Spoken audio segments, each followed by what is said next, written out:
Hello, and thanks for joining us for the DWM Monthly Newscast sponsored by DWM Magazine. I'm Tara Taffra. And I'm Megan Headley.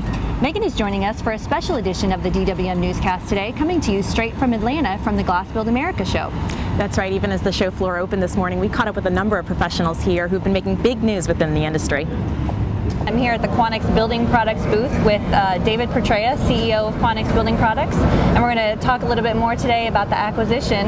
When Quanex announced the acquisition of EdgeTech, it was very big news in the industry. You know, you were bringing TrueSeal and EdgeTech, two competitors, together. So people are interested in seeing how those two companies are being integrated together. So can you just tell us a little bit more about how that's going and how you're marketing those two brands? Would be glad to, Tara. I think the acquisition of EdgeTech was really a culmination of a couple years worth of work and understanding EdgeTech that we announced April 1. Since April 1, we've been busy with the overall integration, and I think you can see it here in our booth.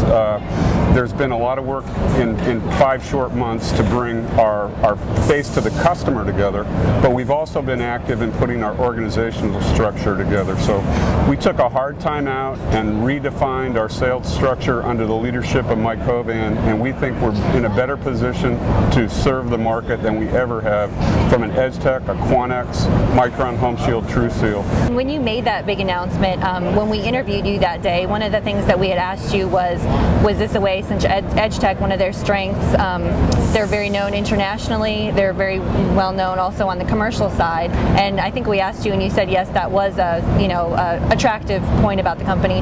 EdgeTech brings to Quanex an international reach, which was important.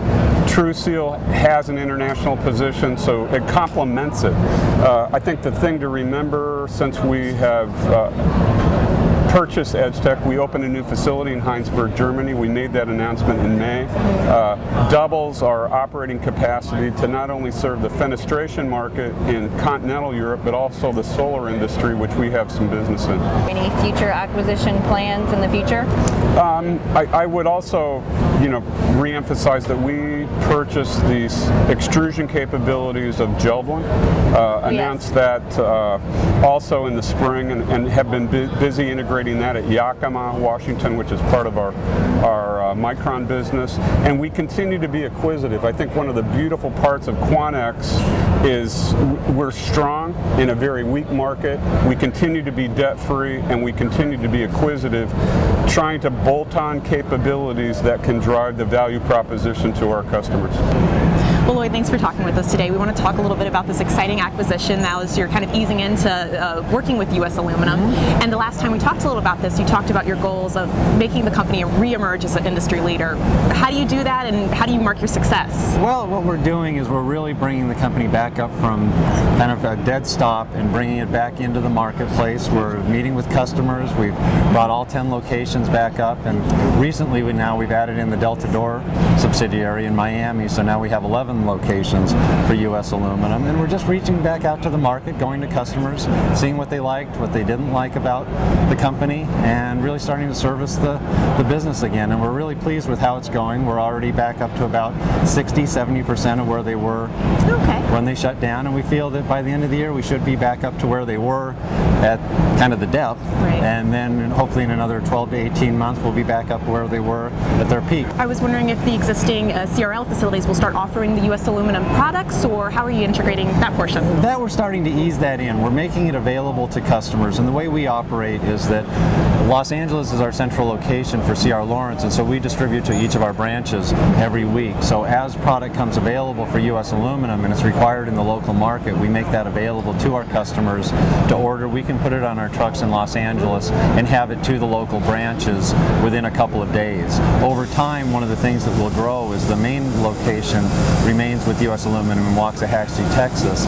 They'll have a similar system where we see weekly trucks going out to all the different facilities. Will you continue to offer all of the U.S. Aluminum products, or are there certain areas where you're really focusing on that line? At this point, we'll be offering everything. Okay. Again, we are still learning the product line. We're understanding there was a very broad product line that had developed over 50 years. So we know that there's some things in there that sell really well, some of those things that probably don't sell so well. So over the next 12 months, we'll be evaluating, see what's selling, see what's not selling so well. I'm here with Pat Junker from Amesbury, and Amesbury just announced that they are expanding from residential also into the commercial market, and they've hired you to head up those efforts. Correct. And first of all, welcome back to Amesbury. I know you worked with the company several years ago, and now you're back. Yep. So if you could just tell us a little bit about the expansion of Amesbury into commercial and what those plans are. Okay. Amesbury's done a wonderful job over the years of working with the residential suppliers and customers in our market, and have dabbled a little bit in the commercial side over the years, but not really a focused effort. So what the group has decided is to bring me on board as the liaison between the commercial accounts, our manufacturers representatives, and all the divisions of Amesbury. The commercial side of the business is somewhat unique in that they're building bigger units, heavier, more commercially oriented, obviously, but many of our current products go back into that same market that we're trying to get into today. Multi-point hardware, extruded products, weather seals, etc., all fit into that same niche. So a lot of those will be able to move in, or will you be developing a new product line as well? We're actually looking to move our current products in, and then also we're interviewing our current customer base, asking them what type of products do we need to bring to the market in order to become an umbrella supplier for the commercial side of the business. And what we'll look at is either a partnership with another company, distributing product, or acquisition. Watch your email inbox this week for more of our extensive coverage of Glass Build America. And if you're here in Atlanta, be sure to stop by booth 2411 and say hello. And for an update on these stories and more, always go to DWMmag.com for the latest news. And check us out in October when we'll be bringing the news straight to your screen once again. Thanks for watching.